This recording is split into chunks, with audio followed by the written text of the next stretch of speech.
Now, on 105.9 FM and streaming worldwide on the WMAL app. O'Connor and Company. 8:06 on this Monday morning in the nation's capital. It's O'Connor and Company. Thanks for joining us here. Coming up in an hour, it'll be the Chris Plant Show. We'll hand it off to the Plantster. I'm Larry O'Connor alongside Julie Gunlock. Morning, Julie. Good morning. You know, we were trying to find some walk-on music for Kash Patel, but we found any song that references cash or money also has lyrics suggesting what the hip-hop artist will do with their cash money. It's not morning radio material. No, it's not. We can't broadcast any of those things, what they would do with their money. So Time that someone write a nice... I happen to know that Kash Patel is well plugged into the country music scene, so maybe he could just deliver a song for us. But either way, Kash Patel joins us now. His brand new book, I feel like we've been plugging this for about a year. Government Gangsters is now out and available, and he joins us now. Thanks for joining us, Kash. Hey, good morning, guys. Great to be with you. Listen, you were the chief of staff at the Pentagon for President Trump. You know what goes on in that building. I want to think that they are seeing this disaster of foreign policy that the Biden administration is overseeing that has now led to the death of 3 service members and multiple injuries with this latest terrorist attack funded by Iran. I want to think that the people at the upper echelons of the Pentagon recognize this disaster. Why aren't we hearing from them? Why aren't we hearing the leaks that we heard during the Trump administration about how dangerous he was? Because, my God, Kash, it couldn't be more serious right now. No, people are dying. American service members are getting killed, and everyone's bombing everyone. That's war.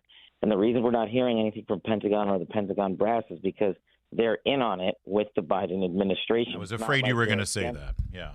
The Biden administration. And this is what happens when you have a Secretary of Defense who breaks the National Command Authority and the chain of command and lies to the President of the United States and the world as to his whereabouts and his well-being.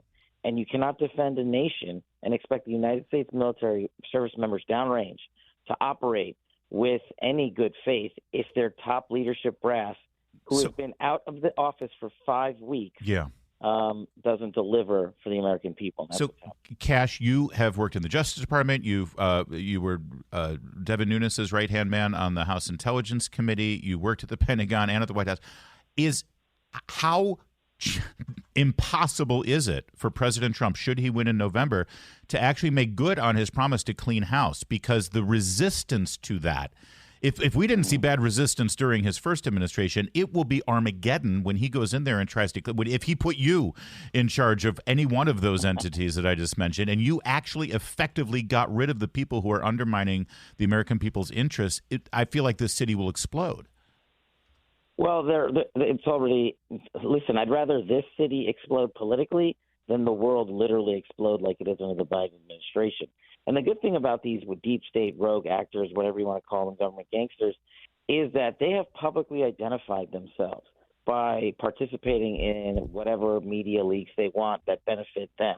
The Biden walkout for his results on Palestine and all the media articles about the people that are currently in position – Garland, Mayorkas, and company, and Ray at FBI, we know who they are. And Donald Trump has rolled out a policy to deal with personnel who break their oaths of office or their duties to the Constitution. So, yeah, sure, this town may have some, rumblings about it, but most of America doesn't care about the swamp. Most of America cares about the border and ending the forever wars and making sure men and women in uniform aren't killed. And now the body count is up to 5 after the 2 Navy special warfare operators were murdered. Right. It is all wartime activities, and this administration is telling us we've never seen such peace in the Middle East before.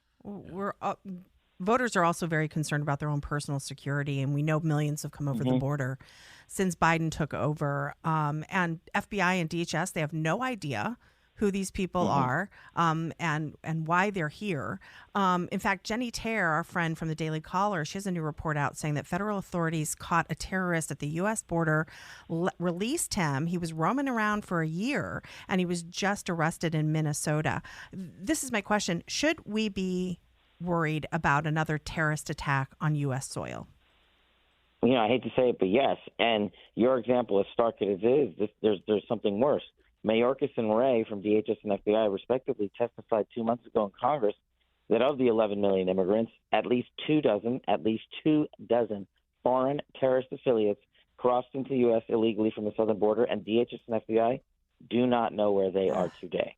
That, to me, is terrifying, even if we're to believe their 24 number, which I think is higher, and that's not even including just regular street criminals. Yes, I'm afraid.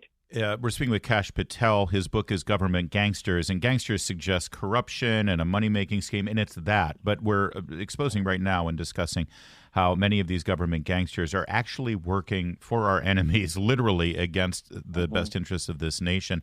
I want you to listen to this real fast. It's a video that's making the rounds right now.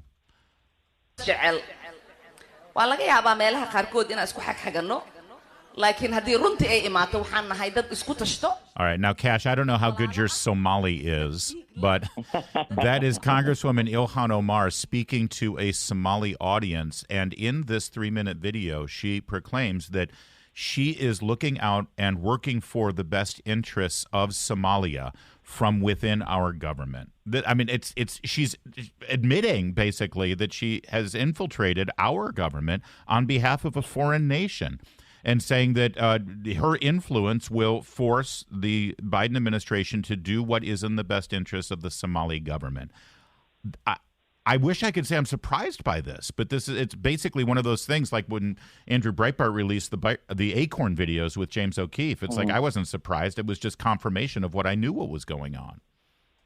No, and CNN will probably give her an award. Look, this is why Americans are craving America First policies. I'm not saying we can't help other people around the world, but Americans need help first. Our 55,000 homeless veterans need help first. Our communities that are getting flooded with CC fentanyl need help first. And Somalia, by the way, being a counterterrorism guy, I'm not saying there's not good folks over there, but it is a hotbed for al-Qaeda and other terrorist activity that continue to go on today. And the U.S. military has to deal with that, and we will have to deal with that in the Trump administration because Joe Biden has failed.